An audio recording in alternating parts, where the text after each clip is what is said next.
Hey percussion friends, my name's Nathan. I'm Wes.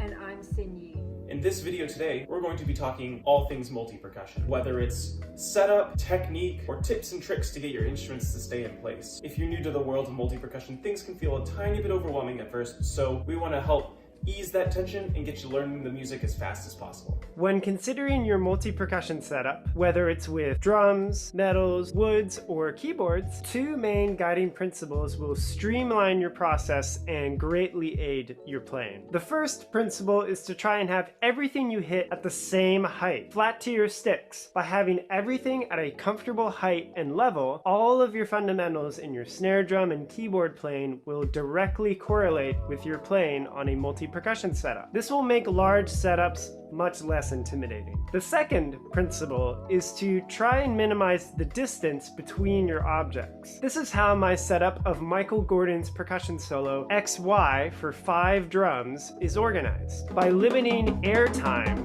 you have more control over the initiation and completion of each stroke. There are a variety of different ways you can organize your setup. In general, organizing your setup with 2 rows of instruments with the lowest pitch on the left and the highest pitch on the right, just like any other keyboard, is a great place to start. Once you've figured out the technique necessary to get between all the drums, as Wesley mentioned, the next thing to do is figure out how you want to have your drums set up for the whole piece. This is important because some pieces have the diagram in the forward for you, but others, like any of Xenakis' works, such as Ray-Bons A or Ray-Bons B, or Safa, leave the setup absolutely to the player. Because of this, you want to start looking through the whole piece before you set up your instruments. In the beginning of Safa, the player only has to deal with a few instruments at a time. But by later in the piece, they are dealing with almost 13 at once. Because of this, you need to strategically lay out your setup to be able to deal with the most dense sections. It can make your playing go from looking like this to something like this.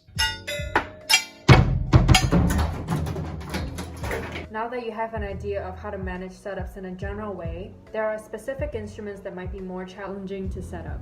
Here are some tips and tricks on how to mount found or small percussion instruments. For example, in Third Construction by John Cage, you have to set up 5 tin cans, a clave, and a cowbell. Here are some do's and don'ts for setting up these instruments so that they resonate and don't fall off your setup. Playing on a cowbell on a table like this doesn't allow for it to resonate very well. If you put it on some foam though,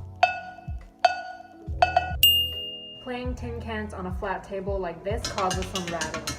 If you place them on a carpeted table instead and put some tape at the base to secure it, to lessen the risk of the clave falling off, it might be a good idea to put some egg foam under it. This holds it in place and keeps the clave resonant. Another common found instrument that you will find yourself playing are wood slats. Wood slats are the most resonant when they have some space underneath them. As you can hear, wood slats just placed on a flat table like this doesn't sound the best. If you put some foam under it though. The key here is tape and foam. They are essential tools in helping you in your setup. Keep these concepts in mind and you're off to a great start.